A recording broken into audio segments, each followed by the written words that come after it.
अगर रोहित को जरूरत पड़ी तो उसके लिए फील्ड पर मैं जान भी दे सकता हूं। ये बात अश्विन ने कही है और यार बड़ी दिलचस्प पूरी कहानी है जो मैं आपको बताने वाला हूं अश्विन और रोहित शर्मा की। उस एक दिन की जिस दिन टीम इंडिया को अकेला छोड़कर अश्विन अपनी मां के पास गए थे। बड़ी दिलचस्प कहानी थी। दरअसल अश्विन ना शावर लेने जा रहे थे। उसके बाद क्या होता है, उनकी वाइफ का फोन आता है। उनकी वाइफ कहती है कि कहाँ हो, कि मैं शावर लेने जा रहा हूँ। उसके बाद वो कहती है कहीं अकेले में जाइए, 2 मिनट बात करनी है। अब अचानक से अगर आपसे कोई इस तरीके की चीज बोलेगा तो आपका खुद का दिल थोड़ा सा बैठ जाता है कि यार अचानक से ऐसा क्या हो गया। उसके बाद जो होता है उसमें थोड़े से आंसू उनकी आंख में आ जाते हैं।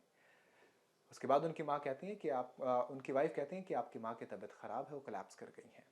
अब इतने में अश्विन ब्लैंक हो जाते हैं, उनको कुछ समझ नहीं आ रहा कि क्या किया जाए। वो ऐसा होता है ना कि रोने शुरू कर देते हैं, लेकिन वो कहते हैं कि यार मैं नहीं चाह रहा था कि कोई देखे कि मेरी हालत क्या है। उसके बाद जो हुआ वो एक कहानी है और उस कहानी के बाद जो अश्विन ने रोहित के लिए कहा, उन्होंने कहा कि इस मतलबी दुनिया में रोहित जैसा इंसान मिलना बहुत मुश्किल है। चलिए बताता हूं कि क्या हुआ। अश्विन ने कहा कि यार ये दुनिया आजकल की मतलबी है और वहां पर आपके पास अश्विन है। मैं इतने सालों में कई कैप्टन्स के साथ खेला, लेकिन रोहित की बात अलग है। उनका दिल साफ है और इसीलिए वो 5-5 आईपीएल ट्रॉफी जीतने में कामयाब रहे हैं। वैसे अश्विन की बात करूं तो 500 टेस्ट विकेट ले चुके हैं ये, और एक होता है ना माइलस्टोन, वो अचीव किया है। लेकिन उस 500 जो टेस्ट मैच था उसमें एक किस्सा उनकी मां की बीमारी का भी था, जहां पर उन्होंने टेस्ट मैच एक दिन के लिए छोड़ा था। उन्होंने बताया कि 500 विकेट की खुशी एक ही झटके में दुख में बदल गई थी, सिर्फ एक झटके में। दरअसल मैच के दौरान अश्विन की मां की तबीयत खराब हो जाती है, उनकी मां बेहोश होकर गिर जाती है। अश्विन के मुताबिक जब उन्हें खबर मिली तब वो काफी परेशान हो गए। अब वो कहानी पे आता हूं ना फिर से, तो वो बैठे हुए कहीं पे रो रहे थे। अब उनकी वाइफ ने कई बार फोन ट्राई किया, लेकिन फोन वो पिक नहीं कर रहे थे क्योंकि सिचुएशन ऐसी हो गई थी, कंडीशन, दिमाग ब्लैंक हो चुका था। तब उन्होंने कहा कि अचानक से रोहित शर्मा मेरे पास भागते भागते आते हैं और कहते तुम यहां क्या कर रहे हो, बैग पैक करो और फटाफट निकलो। अब यार अश्विन ने कहा कि हो सकता है कि मैंने फोन नहीं किया तो या तो उन्होंने रोहित को, मेरी वाइफ ने फोन कर दिया होगा, या फिर राहुल भाई को, यानी कि राहुल द्रविड़ को जो कि कोच हैं। अब कि जब ये हुआ तो फिर तमाम चीजें हुई। अश्विन को रोहित ने क्लियर क्लियर कहा कि आप फटाफट अपने बैग पैक कीजिए और निकल जाइए यहां से। अब राहुल द्रविड़ और रोहित शर्मा जब कमरे में जाकर ये बोले तो उन्होंने कहा कि क्या करना है भाई, करना क्या है, आप उठिए और जाइए। उस दिन शाम को 6 बजे के बाद राजकोट से कोई फ्लाइट भी नहीं थी।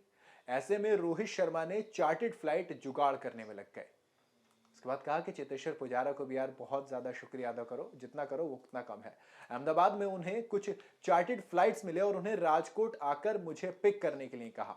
मुझे नहीं पता कैसे 2 घंटे बीत गए। टीम के फिजियो कमलेश मेरे बहुत अच्छे दोस्त हैं। रोहित ने ऐसे में उनसे कहा कि भैया आप भी अश्विन के साथ चेन्नई जाओ और उनके साथ रहो। वैसे मैंने उनसे वहीं पर रुकने के लिए कहा, लेकिन जब मैं नीचे गया तो सिक्योरिटी और कमलेश पहले से ही वहीं पे मेरा इंतजार कर रहे थे।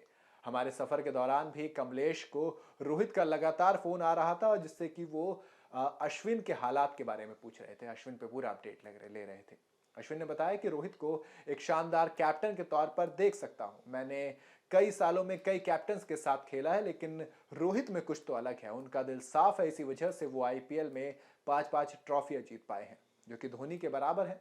हर किसी को ये मुकाम हासिल नहीं होता। मैं चाहता हूं कि रोहित को और कामयाबी मिले। ऐसे मतलबी दुनिया में दूसरों के लिए सोचने वाले लोग काफी कम मिलते हैं। इस दिन के बाद मेरे मन में उनके लिए जो इज्जत थी वो और भी ज्यादा बढ़ गई। वो बिना किसी सवाल के खिलाड़ी का सपोर्ट करते हैं। हर कोई ऐसा नहीं कर पाता। धोनी भी ऐसा करते हैं, लेकिन रोहित जरा 10 कदम आगे चलते हैं। खैर, अश्विन ने इंग्लैंड के खिलाफ 5 टेस्ट मैच की सीरीज में सबसे ज्यादा विकेट चटकाए, 26 विकेट उन्होंने चटकाए। अपना 100वां टेस्ट मैच खेला, 500 विकेट लेने वाले भी वो बॉलर बन गए हैं। तो ऐसे में तमाम उपलब्धियां, लेकिन उसमें रोहित ने जो काम किया उसने अश्विन का दिल जीत लिया। आपको अश्विन और रोहित की कहानी कैसी लगी मुझे कमेंट में जरूर बताइएगा। वीडियो अगर आपको पसंद आई हो तो इसे लाइक और शेयर जरूर करें। चाहते तो चैनल को सब्सक्राइब करते हो जाएं।